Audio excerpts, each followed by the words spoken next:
ముఖ్యమంత్రి ఇటీవల అనంతపురం జిల్లాలో ప్రారంభించిన జలధార జలహారతి నీటి సంఘాల బాధ్యత కార్యక్రమాన్ని జిల్లాలో సమగ్రంగా ప్రణాళికాబద్ధంగా అమలు చేయాలని తిరుపతి జిల్లా కలెక్టర్ డాక్టర్ ఎస్ వెంకటేశ్వర్ సంబంధిత శాఖల అధికారులను ఆదేశించారు. స్థానిక కలెక్టరేట్లోని మినీ వీడియో కాన్ఫరెన్స్ హాల్ నందు జిల్లా అధికారులతో జలధార జలహారతిపై సమీక్ష నిర్వహించారు. ఈ సందర్భంగా కలెక్టర్ మాట్లాడుతూ జలధార జలహారతి కార్యక్రమం రాబోయే 4-5 సంవత్సరాలకు అత్యంత కీలకమని పేర్కొన్నారు. అన్నమయ్య జిల్లాలో విజయవంతంగా అమలు చేసిన జలధార నమూనాను ఉదాహరణగా తీసుకుని ప్రతి చెరువు, కాలువ, వాగులను పరస్పరం అనుసంధానం చేసి వర్షపు నీటి ప్రతి బొట్టును సంరక్షించాల్సిన అవసరం ఉందని తెలిపారు. ఇరిగేషన్ శాఖతో సమన్వయం చేసుకుని బేసిన్ స్థాయిలో శాస్త్రీయ ప్రణాళికలు రూపొందించాలని సూచించారు.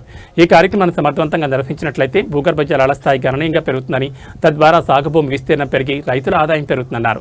పశుసంవర్ధక రంగం, పాల ఉత్పత్తి విస్తరిస్తుందన్నారు. విద్యుత్ వినియోగం తగ్గి ప్రభుత్వానికి వ్యయభారం తగ్గుతుందని తెలిపారు. గ్రామీణ వలసలు తగ్గి స్థానిక ఉపాధి అవకాశాలు పెరుగుతాయన్నారు. జలధార జలహారతి కార్యక్రమాన్ని సమర్థవంతంగా అమలు చేసేందుకు 100 రోజుల ప్రత్యేక కార్యాచరణ ప్రణాళిక రూపొందించాలని ఆదేశించారు.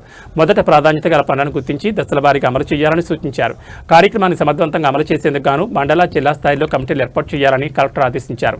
ఇటీవల ఎన్నికైన నీటి సంఘాల ప్రతినిధులతో సమన్వయం చేసుకుంటూ పనులు చేపట్టాలని కలెక్టర్ సూచించారు. స్థానిక పరిస్థితులపై వారి అవగాహనను ఉపయోగించుకోవడం ద్వారా పనుల ఫలితాలు మరింత మెరుగుపడతాయని తెలిపారు. చెరువుల ప్రస్తుత స్థితి, నీటి నిల్వ శాతం, అవసరమైన పనులు గుర్తించి చెరువులను వివిధ శ్రేణులుగా వర్గీకరించి ప్రణాళికలు రూపొందించాలని ఆదేశించారు. ఈ కార్యక్రమం ద్వారా జిల్లాలో నీటి వనరుల సంరక్షణతో పాటు స్థిరమైన వ్యవసాయం, గ్రామీణ అభివృద్ధి సాధ్యమవుతుందని పేర్కొన్నారు.